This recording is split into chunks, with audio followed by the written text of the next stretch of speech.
Bien, dans cette présentation, on va donc envisager de créer un domaine Active Directory en partant de ce serveur qui est nouvellement installé et qui a pour l'instant aucune configuration particulière. C'est vraiment une installation de base de Windows 2012 R2. Alors la première chose à faire, c'est de vérifier dans le gestionnaire de serveurs qui se trouve ici qu'on n'a pas d'erreur importante. Ça s'affiche en vert, ça veut dire que ça va bien. Ça s'affiche en rouge, ça veut dire qu'il y a un problème. Après, on peut, en cliquant sur les éléments ici, essayer de retrouver ce qu'il en est. Donc ici, on voit que les indicateurs sont au vert. Alors c'est classé par rubrique, service de fichiers, serveur local et ensemble des serveurs dans le cas où il y en a plusieurs. Comme il n'y a qu'un seul serveur, pour l'instant, ces deux fenêtres en fait donnent les mêmes infos. Dans cette zone-là, ici en fait on a donc une vue d'ensemble sur les erreurs possibles. Ici on a des raccourcis où on peut voir ajout de rôles et fonctionnalités, ajouter d'autres serveurs et créer ce qu'on appelle un groupe ou un pool de serveurs pour pouvoir gérer globalement plusieurs machines facilement à partir d'un seul ensemble, un seul groupe. Ajout de fonctionnalités et de rôles. On peut retrouver ici dans la fonction gérer exactement la même chose ici. Ajout de fonctionnalités et de rôle, ça se retrouve ici. Le groupe de serveurs et l'ajout de serveurs, on le retrouve ici. Donc ça, c'est tout simplement des raccourcis vers ça.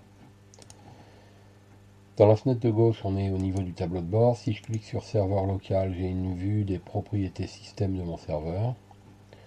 Donc j'ai par exemple ici les paramètres techniques et ici j'ai quelques paramètres logiques. Alors, par exemple, on voit le nom de l'ordinateur, le nom du groupe de travail auquel il est rattaché, et éventuellement on pourrait cliquer ici pour modifier des éléments. L'adresse IP, on voit qu'elle est attribuée par DHCP. Alors l'adresse IP, actuellement, il n'y a pas de DHCP dans cette maquette avec laquelle je travaille.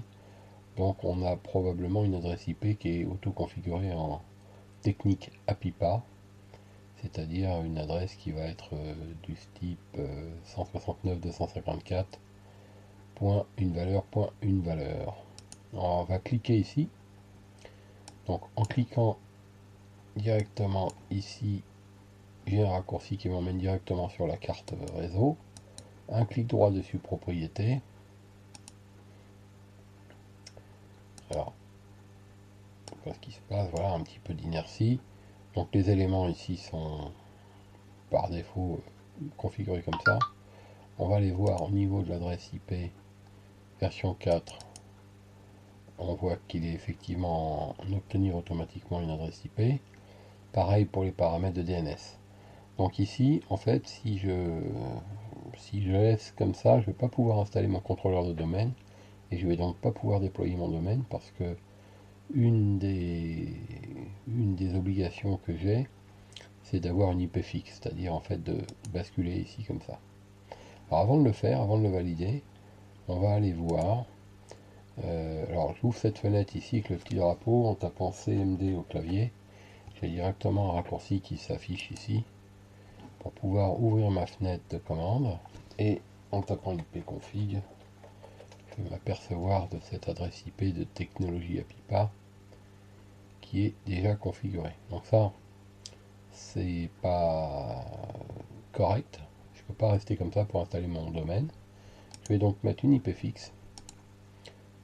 Pour la manip, là, ici, je vais mettre cette adresse.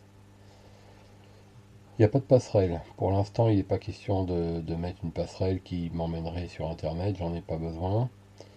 Il y a un DNS à indiquer, puisque la case en fait est cochée du moment où j'ai coché celle-ci, celle-ci se coche. Alors ici, ce que l'on est en train de faire, c'est d'installer un domaine, c'est-à-dire de déployer un domaine. Donc cette machine va devenir le contrôleur de domaine. Si on veut monter un domaine Active Directory, nous savons que nous devons avoir un service DNS au minimum disponible sur ce domaine. Donc comme ce domaine n'existe pas et qu'il est en train d'être créé, ou en tout cas qu'il va l'être dans les minutes qui vont suivre, Ça veut dire que cette machine-là va donc être la principale machine du domaine, et en tant que serveur, ce sera ce que l'on appelle le contrôleur de domaine.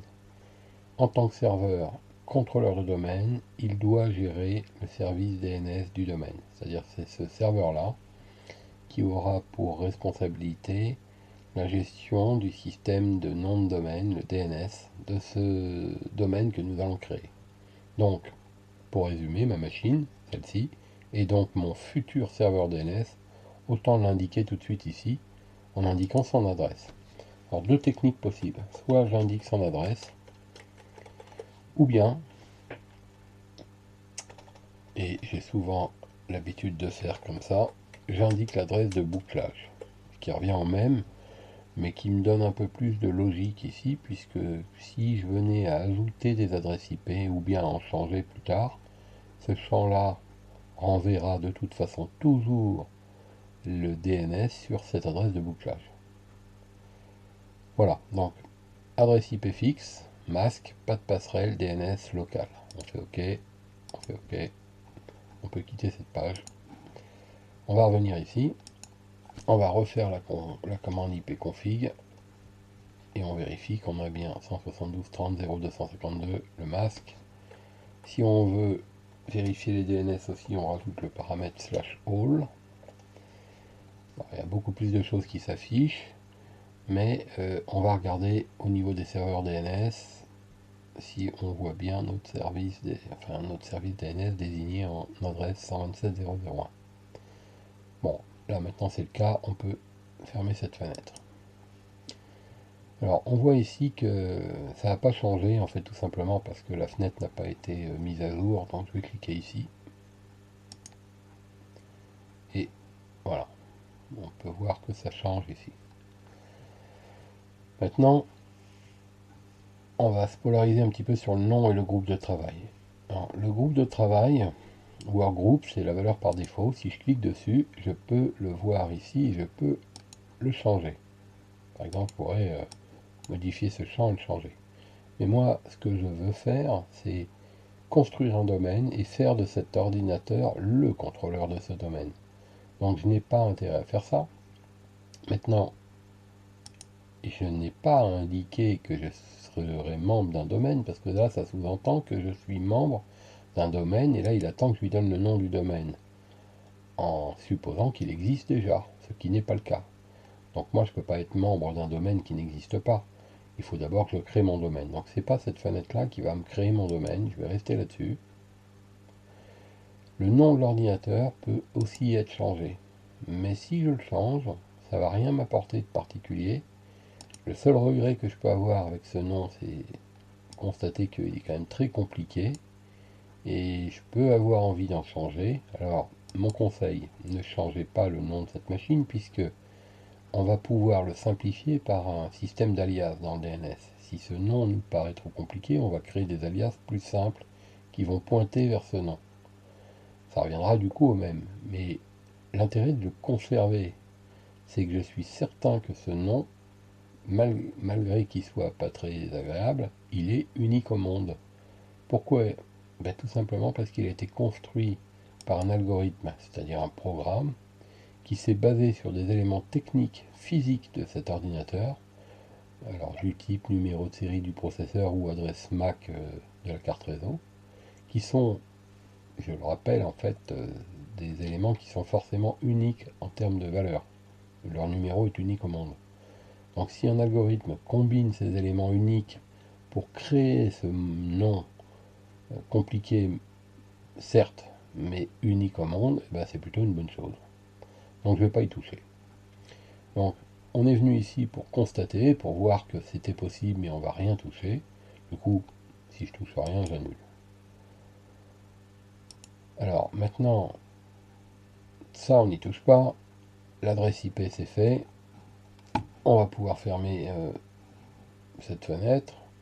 Prochaine étape, construire notre domaine. Alors construire notre domaine, ça veut dire ajouter des fonctionnalités dans un premier temps, qui sont la gestion des services d'Active Directory, ce qui s'appelle aujourd'hui ADDS. Donc comment on fait? Il faut ajouter des rôles et des fonctionnalités. Alors on a vu tout à l'heure qu'on pouvait passer par là. et cliquer ici, ou bien passer directement ici et aller chercher ici. Bon, ça revient au même. Donc on va le faire comme ça. Ajout de rôle et de fonctionnalités. Ici c'est un assistant. Il nous explique aussi qu'il est possible de supprimer des rôles. C'est un autre assistant qu'on retrouve une fois de plus ici. Voilà. Ici on a un lien. Ici on a directement l'accès à la suppression. Bon, alors il nous indique qu'avant de continuer, vérifier que les travaux suivants sont réalisés. Le compte administrateur possède un mot de passe fort. Alors moi c'est mon cas ici. Les paramètres réseau comme les adresses IP statiques, statique ça veut dire fixe, sont configurés. C'est notre cas. Les dernières mises à jour de sécurité de Windows Update sont installées. C'est pas forcément le cas ici maintenant, mais c'est pas vraiment important puisqu'on va pas se connecter sur internet et pas risquer de subir des attaques. Donc, on fait suivant, éventuellement on peut cocher cette case si on est amené à relancer l'assistant, ça nous évitera de relire à chaque fois tout ça. Donc je vais la cocher. On fait donc suivant. Le type d'installation. Le type d'installation, ça veut dire que si j'installe une application, par exemple sur cette machine, on peut imaginer par exemple une application type programme, genre Pack Office par exemple. À ce moment-là, deux modes d'exploitation possibles. Soit il est utilisé à distance par des ordinateurs en mode virtualisation de bureau distant, donc c'est ce mode-là, ou bien soit c'est une appli qui est réellement exploitée directement sur le serveur lui-même, en local, et c'est ce mode-là, le mode par défaut. Pour installer Active Directory, il n'est pas possible de l'installer autrement que comme ça. On fait donc suivant. Je rappelle qu'on a pu voir tout à l'heure qu'il y avait possibilité de créer une grappe de serveurs, c'est-à-dire un ensemble. Mais c'est pas pour l'instant mon cas ici. J'ai donc qu'un seul serveur. Alors il me demande d'indiquer le serveur parmi la liste éventuelle qui est ici, et on voit bien qu'il n'y en a qu'un seul. Il est déjà sélectionné puisqu'il est en bleu. On fait suivant. Et voilà, on arrive dans la sélection des rôles. Donc moi, je cherche les services ADDS. Voilà, service ADDS. Je peux voir ici un petit descriptif rapide. Et je vais cocher cette case ici pour pouvoir en fait l'installer. Quand je coche la case, tout de suite, je suis renvoyé vers un assistant d'ajout de rôle qui me dit qu'il faut impérativement prendre tout ça. Donc il faut inclure ces éléments pour pouvoir ajouter à DDS. Alors j'ai pas le choix de toute façon, si je décoche ou si j'essaie de passer outre, ça ne pourra pas être possible, donc j'ajoute les fonctionnalités requises, c'est-à-dire tout ça. La case du coup est cochée, je retourne sur cette fenêtre, je peux continuer à prélever les éléments ici si j'ai besoin. Bon, alors, on sait aussi, enfin à partir du moment où on a bien compris comment fonctionnait Active Directory, que un des éléments essentiels d'Active Directory, c'est le service DNS. Donc il faut un serveur DNS. Et ça sera lui le serveur DNS. Mais je n'ai pas coché cette case. Ne la cochant pas, je fais une erreur. Mais en la cochant, je vais devoir en fait m'interroger dès le début sur sa configuration. Alors que si je ne le coche pas et que j'installe la DDS, il va lui-même prendre en charge l'installation du DNS et me poser des questions simples pour l'installation, pour la configuration. Donc je ne le coche pas et tout va passer par là. On fait suivant. Ici on passe sur la deuxième étape. On était sur rôle de serveur et on est sur fonctionnalité. Donc on a des fonctionnalités ici, je les parcours rapidement, vous voyez qu'il y en a certaines qui sont déjà cochées. Ça c'est tout à l'heure parmi les choses obligatoires, il y avait cette case-là, la gestion des stratégies de groupe par exemple. Les outils d'administration du serveur distant également par exemple ici, qui sont cochés. Bon moi je vais rien modifier ici, et on passe à l'étape suivante. Étape suivante, il nous explique de quoi il s'agit, on peut déjà faire suivant. On voit qu'il y a un bouton redémarrer automatiquement le serveur si nécessaire. Alors on peut le faire ou ne pas le faire. On prend un risque de louper une étape de notification si on le redémarre automatiquement. Donc je préfère ne pas le faire en général. Là je vais le faire, mais vous allez voir qu'en fait il va probablement pas démarrer, puisqu'il va exiger quelque chose avant un redémarrage. Voilà, donc c'est fait.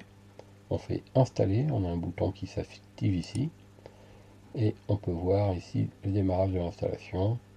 On va voir une évolution ici. Ce qu'il faut aussi garder à l'esprit, c'est que ça peut être plus ou moins rapide, ça dépend de la puissance de la machine. Et si on voit rien bouger ici, faut surveiller les voyants carte réseau et activité disque dur pour s'assurer qu'il se passe quelque chose. Bon, ici ça va quand même relativement vite, donc je pense qu'on n'aura pas besoin d'attendre très longtemps. Voilà, ça s'installe gentiment. Alors moi je garde un œil ici, en fait mes paramètres sont ici. Moi. Ici j'ai une activité disque, ici j'ai mon activité réseau, donc je garde un œil là-dessus. Ici j'ai l'impression que ça va pas assez vite. Mais là ça me paraît assez standard. On peut anticiper sur la fermeture de la fenêtre aussi, mais ça ne stoppera pas le processus, ça la met en arrière-plan. Bon, j'ai pas particulièrement envie de faire ça, on va rester un peu patient et on va attendre qu'il ait fini. Voilà. Alors ici, on voit qu'il a installé différents éléments et il y a une petite fenêtre qui s'est, enfin une petite ligne qui s'est affichée dans cette fenêtre ici qui est de pouvoir promouvoir cette machine, ce serveur, en tant que contrôleur domaine.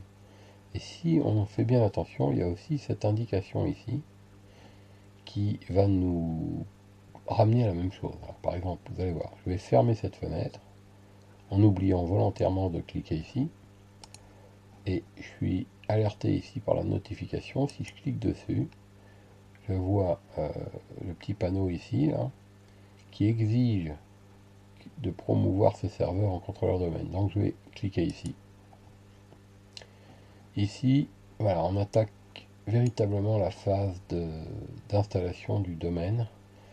Avant de poursuivre, on va faire un petit tour dans le mode commande à nouveau. Je vais agrandir un peu cette fenêtre qu'on y voit un peu mieux. Donc on va voir que en fait si on affiche les paramètres de configuration réseau, c'est-à-dire en fait pas tellement les paramètres mais les connexions réseau et les ports de service qui sont en écoute. Donc ici j'affiche tous les ports avec le protocole TCP. Je vois qu'il y a une liste ici, une dizaine de lignes. Si maintenant je demande avec le protocole UDP, je vois qu'il n'y a que 3 lignes. D'accord? Je vais laisser cette fenêtre là ouverte et je vais en ouvrir une autre tout à l'heure à côté. Et on comparera mes deux fenêtres pour pouvoir se rendre compte de la modif. Donc, on revient au déploiement. Donc, je rappelle que j'ai cette fenêtre qui s'est ouverte parce que j'ai cliqué sur promouvoir cette machine en tant que contrôleur domaine.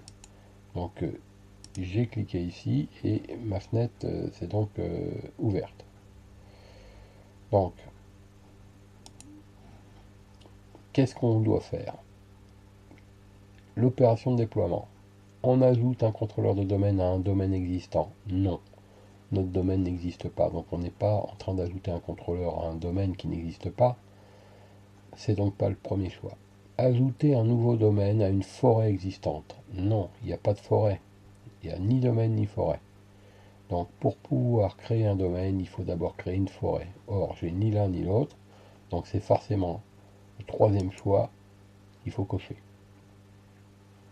Il me demande de spécifier, c'est obligatoire, on voit une petite étoile rouge, le nom de domaine que je veux créer.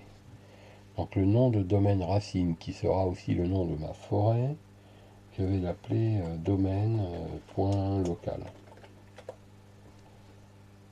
Ou tiens, on va plutôt l'appeler racine. racine.local. Racine.local. On fait suivant. Ici, il nous amène maintenant sur l'étape suivante. Alors, on voit que des cases sont cochées, ici, que je peux décocher, mais que j'ai pas intérêt à faire. Et celle-ci, je peux pas la décocher. Celle-ci, je peux, mais j'ai pas intérêt. Celle-ci, je peux pas. Et celle-ci, je peux pas la cocher. On voit aussi deux fenêtres qui me donnent le choix de choisir différentes versions. Donc, c'est le niveau fonctionnel, c'est-à-dire le niveau et aussi le grade de fonctionnement de mon domaine et de ma forêt. Et les deux sont distingués. C'est-à-dire que au niveau de la forêt, je vais instaurer un mode de compatibilité en fonction du choix que je fais ici. Alors si je mets ce mode là, comme c'est le cas ici, c'est le mode le plus haut de la liste, enfin en tout cas le plus bas mais le plus fort en valeur. Pareil ici. Ça veut dire tout simplement que ici, si je mets un mode faible sur la forêt, j'ai ensuite une latitude permettant de changer tous les modes au niveau de mon domaine. Par contre, si je mets un mode fort, le plus fort sur la forêt, ici, j'ai plus le choix. Je suis obligé de me rallier au choix de la forêt. Le domaine étant membre de la forêt, si la forêt est faible, le domaine a plus de latitude, mais pas l'inverse. Si la forêt est forte, le domaine est obligé de se rallier au niveau du même degré que la forêt. À quoi ça sert?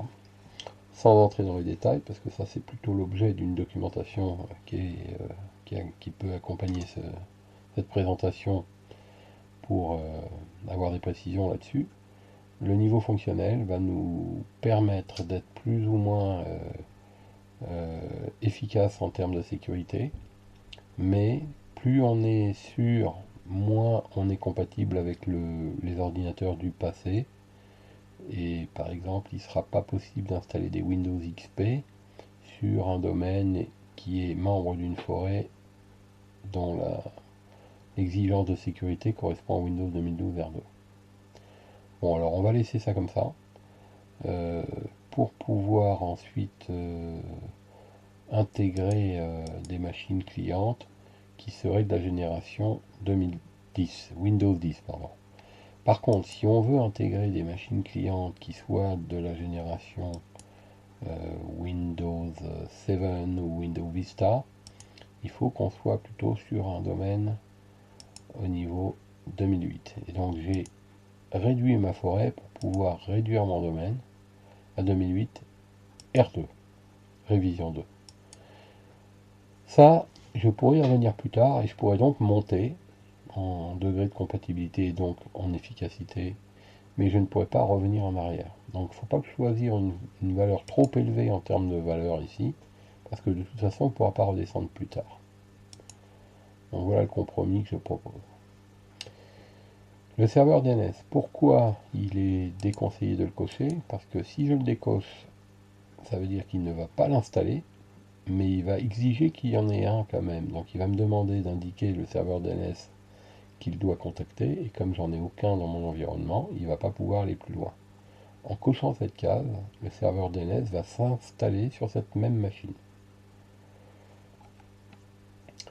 Il me demande aussi d'indiquer obligatoirement un mot de passe qui pourra servir à la restauration de l'annuaire, des services d'annuaire, c'est-à-dire en fait à toute la partition de sécurité de cette machine, une fois que mon domaine sera créé. Tous les codes, les logins, les comptes d'ordinateur d'utilisateurs seront définis dans ce qu'on appelle un annuaire, et pour pouvoir manipuler, sauvegarder, restaurer cet annuaire, il faudra, pour la phase de restauration, si on a besoin de l'utiliser, il faudra donner un mot de passe. C'est le mot de passe que je vais inventer ici.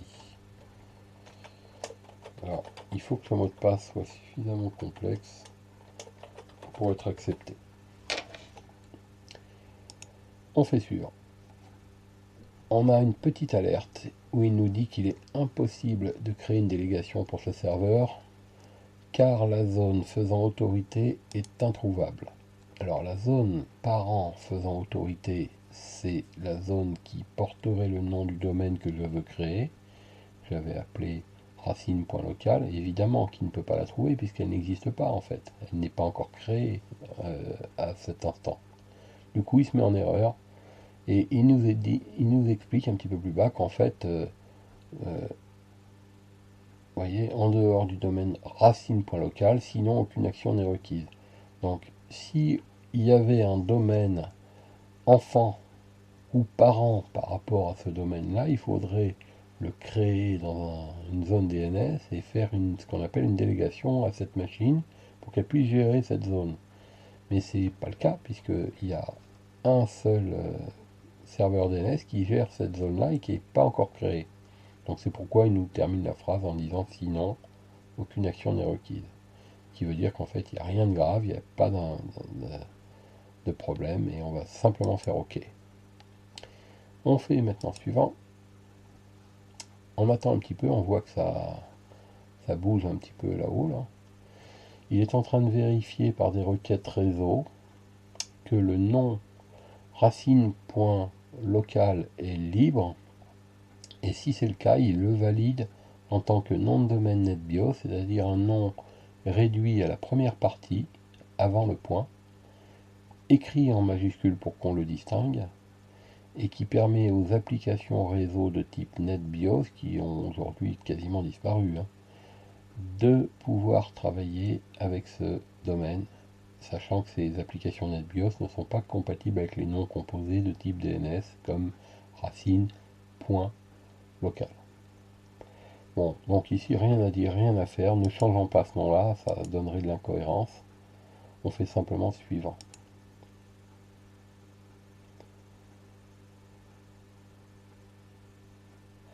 Voilà. Alors on arrive à une des dernières étapes où il va nous indiquer par rapport au disque dur de la machine sur quel endroit il va stocker les partitions de l'annuaire, les fichiers journaux et le dossier volume système. On peut changer ça éventuellement, mais ça n'a pas de sens, sauf si on a des disques durs spécifiquement préparés pour ça. Ce qu'il faut par contre dire, c'est qu'il faut impérativement, pour le dossier de base de données, que la partition soit au format NTFS. Si c'était de la FAT32, il ne voudrait pas s'installer. Alors on n'a absolument pas intérêt à modifier quelque chose parce que ça créerait sans doute des problèmes de compatibilité avec la suite. On va simplement faire suivant. Dernière étape, petit rappel global de ce qui va être installé. Possibilité d'afficher le script qui permettrait de refaire toutes ces opérations sans toucher la souris, puisqu'il mémoriserait toutes les réponses que j'ai données dans un script et il créerait ce script si je clique ici. Alors, j'en ai pas besoin, on fait suivant, on attend, et là, en fait, on voit que ça bouge à nouveau. Il est en train de créer, il va refaire des tests DNS et nous dire qu'il n'y a pas de délégation DNS, assez probablement. Mais voilà, on y est ici dans une première partie de vérification. Bon, c'est des informations, c'est pas des pannes, hein. C'est vraiment des informations qui nous expliquent qu'on est, on est sur un système qui a été volontairement choisi de manière un peu dégradée. Je l'ai choisi en mode 2008 et pas en mode 2012. Du coup, c'est pour ça que j'ai ces alertes en fait. Voilà, on fait installer. On retrouve à nouveau au niveau du domaine la même alerte qu'on vient de lire. Mais c'est parti. Il est en train d'installer. Ici, on n'a plus matière à bouger quoi que ce soit. Donc l'installation est en train de se faire. On peut voir défiler une série de messages ici. On n'aura probablement pas le temps de tout lire. Des fois, ça va trop vite. Mais si on est attentif, on va voir qu'il va nous parler de DNS, ensuite de LDAP. C'est le cas ici d'annuaire. Il va créer des objets. Ça va se décrémenter jusqu'à atteindre voilà, 0. Il met en place une stratégie de sécurité. Il met en place l'identification des composants par des numéros. Ici, il finalise la configuration du DNS.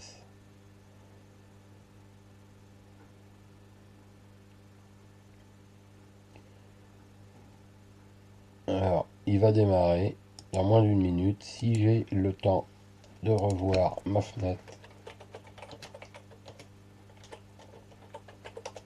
On a à peu près la même chose pour l'instant. Hop, pas eu le temps de tout voir.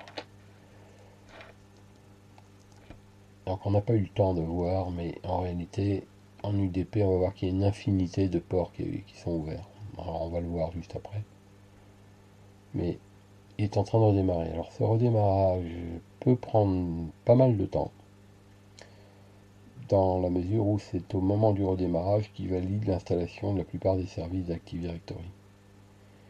Du coup, ça prend plus de temps qu'un démarrage hors domaine. Mais il faut surtout pas empêcher de démarrer, il faut être patient. Évidemment, hein, si ça met 1 heure, c'est qu'il y a quand même une anomalie. Mais si ça met 3-4 minutes, ce qui est énorme quand on attend, c'est tout à fait, normal. Bon, une fois de plus, hein, on surveille l'activité sur les disques et sur les cartes réseau pour se rassurer un petit peu du fonctionnement. On a cette petite animation aussi qui peut peut-être un peu nous permettre de patienter et de nous rassurer. Si elle se fige, c'est pas bon.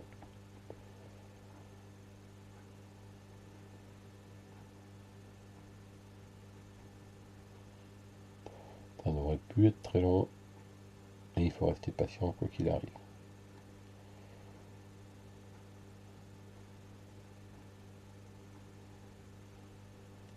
Bien, patienter, patienter.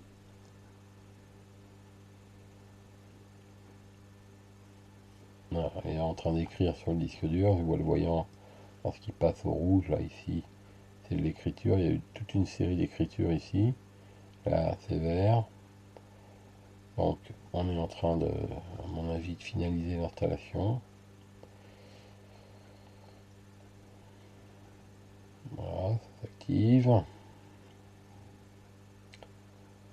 Et on va attendre.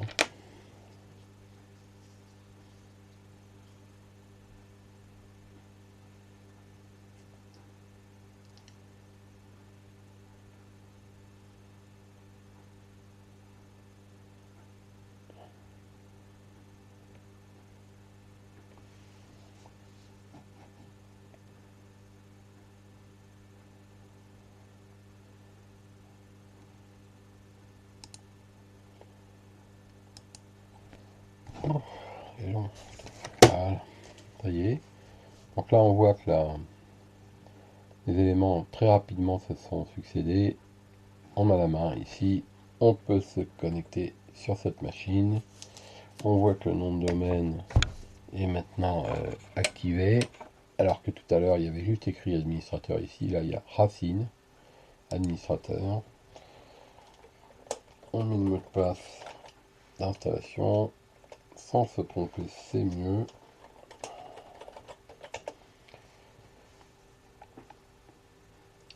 Ah, et la machine, créer le profil de l'administrateur. Bon, ça va en général assez vite. Et on va avoir une série d'écrans d'accueil, gestionnaire de serveur qui va se démarrer. Alors tout ça c'est assez lourd hein, au niveau des fonctions, donc il faut quand même être assez patient. On a des petits indicateurs hein, qui nous rassurent un petit peu. Voilà, pour l'instant du vert, et ça se confirme ici. La machine a l'air d'être parfaitement stable. Pour l'instant, tout va bien. Alors, on va pas passer par ces fenêtres-là. Ça, c'est plutôt quand ça va mal qu'on va cliquer ici. On va tout de suite refaire le test qui était prévu avant le redémarrage, qui était netstat-an-ptcp. Alors, je peux pas comparer par rapport à tout à l'heure, mais il y avait que à peu près le début là qui était ouvert en termes de quantité. Mais par exemple, ce port 88, ce port 389 n'était pas ouvert, le port 3268 non plus, le port 53 non plus. Donc, toute cette série là, 49 000, etc., n'était pas ouvert. Et quant à UDP, je sais pas si vous vous souvenez, mais il n'y avait que deux lignes. là, vous allez voir que en fait, c'est plus du tout pareil. Youpla, voilà, 65 500. Je vais peut-être laisser, si on a un peu de patience, aller jusqu'au bout. Mais il va aller à 65 427. Voilà. Donc on a une série phénoménale de ports qui sont à l'écoute. Et on a ici des ports qui sont liés directement aux adresses IP locales et de bouclage, qui sont en fait liés à Active Directory Service, c'est-à-dire à différents services. Donc c'est normal. Et on voit bien donc la différence avec la démonstration tout à l'heure, il n'y avait que deux lignes. Voilà, notre serveur est installé. Donc on avait vu tout à l'heure que dans les outils, on pouvait voir un certain nombre de choses. Si on avait mémorisé ce qu'il y avait, on s'aperçoit qu'ici il y a plus de choses que tout à l'heure. Il y a notamment des éléments propres à Active Directory comme ici. Comme ici. On a aussi la console DNS qui est ici. On a encore Active Directory ici et puis encore là. On a vu aussi enfin en tout cas on s'est connecté qu'un compte administrateur tout à l'heure plusieurs fois sur cette machine et ce compte on pouvait le gérer directement ici. Mais si je cherche à retrouver ce compte dans la gestion de l'ordinateur, en fait c'était ici que je pouvais cliquer sur utilisateurs et groupes et cette fonction a disparu. Les utilisateurs et les groupes ont disparu, ne sont plus accessibles. Pour gérer les utilisateurs, pour gérer les groupes, il faut aller dans les outils et il faut chercher ici utilisateur et ordinateur, mais lié à Active Directory et plus lié à l'ordinateur comme c'était le cas avant ici. Donc c'est ici maintenant qu'on va créer, voir, modifier nos groupes, nos utilisateurs. On voit notre forêt avec ses composants et ses éventuels domaines. Comme il n'y a qu'un domaine, il est confondu avec le nom de la forêt. Donc c'est tout ça. Les groupes préconfigurés, les groupes, des ordinateurs clients, s'il y en a, ils vont atterrir ici. Après, on pourrait les déplacer, mais c'est leur conteneur d'arrivée par défaut. Les contrôleurs domaine, on devrait en trouver un, le serveur lui-même.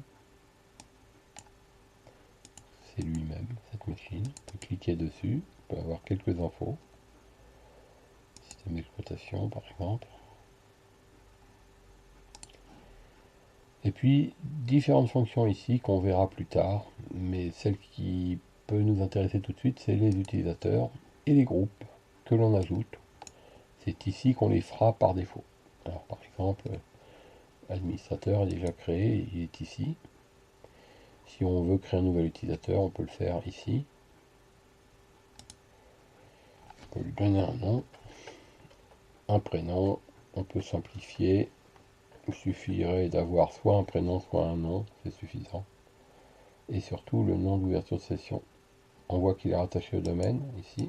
On n'a pas le choix parce que pour l'instant, il n'y a qu'un seul domaine. Donc dans ma forêt, il n'y a qu'un seul domaine. Bob est rattaché au domaine qui s'appelle racine.local. On fait suivant. On lui met un mot de passe qui respecte une certaine complexité. On coche ou on décoche cette case en fonction de la politique. Si on la laisse cocher, c'est une bonne pratique si ce compte est censé être utilisé par quelqu'un qui n'est pas sous notre coupe, on va dire, parce que je lui ai donné un mot de passe que je vais devoir lui communiquer verbalement ou par écrit. Ce mot de passe aura donc plus rien de secret puisqu'on sera au moins deux à le connaître. Et l'utilisateur va être obligé d'en changer dès la première utilisation. C'est-à-dire qu'en fait, il ne pourra même pas utiliser son ordi s'il ne change pas le mot de passe, à condition que cette case soit cochée. Donc c'est une bonne pratique de la laisser cocher. On va le laisser comme ça. Ou bien, moi, pour les besoins de labo, je vais la décocher. Mais c'est parce que c'est un cas particulier, je suis en labo, C'est moi qui vais faire les tests, j'aurai donc pas besoin de m'obliger à changer le mot de passe. Voilà, le compte est créé, on verra dans la suite des expériences à quoi il pourra nous servir. On peut fermer cette fenêtre, on peut aller voir maintenant dans le DNS. Alors DNS, on ne pouvait pas le voir avant, il n'était pas installé. Ici, notre serveur héberge une zone de recherche directe qui porte le nom racine.local et une zone de recherche directe qui porte le nom racine.local précédé du dossier MSDCS. Alors ce dossier il renferme en fait tous les services classés dans des containers spécifiques. Il est absolument déconseillé, à moins que vous sachiez exactement ce que vous faites, de venir ici et surtout de changer quelque chose ici. Ici, pareil, on retrouve une partie des enregistrements ici et un raccourci en grisé ici qui ramène au même endroit en fait que là. Là, dans la partie jaune, c'est les dossiers qui reproduisent l'équivalent de ce qu'il y a ici. On peut voir, hein, c'est pareil ou presque. Pas rangé pareil, mais c'est pareil. Et ici, c'est les informations essentielles de construction de ma zone avec au minimum un enregistrement d'adresse qui correspond à la machine. Et puis généralement, il y en a une deuxième qui correspond à l'ensemble du domaine qui pointe donc sur le serveur puisque c'est l'adresse du serveur qu'on voit ici. Voilà.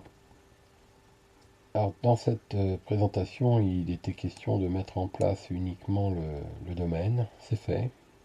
On peut dire que ça a l'air de fonctionner, mais on n'a fait aucun test de connexion client. On n'a aucun client d'intégrer au domaine pour l'instant, donc on ne peut rien tester réellement. Mais on peut être en fait rassuré par ce qu'on a pu voir au niveau des alertes. Il n'y a pas eu d'erreur, tout s'est bien déroulé, tous les indicateurs sont au vert. Le petit drapeau qui est ici n'attire pas notre œil avec des petites alertes ici. Donc tout est correct. On laisse ce serveur allumé, on ne l'éteint plus. Et dans les prochaines étapes, on va rajouter un deuxième serveur pour en faire un deuxième contrôleur de domaine pour venir renforcer ce domaine par ce deuxième serveur, ce qui donnera en fait deux serveurs qui vont jouer le même rôle, qui vont s'épauler, qui vont s'associer. Et on trouvera au niveau du conteneur domaine contrôleur, on devrait trouver notre deuxième serveur lorsqu'il aura été associé au domaine et lorsque en fait on aura fini l'opération d'installation.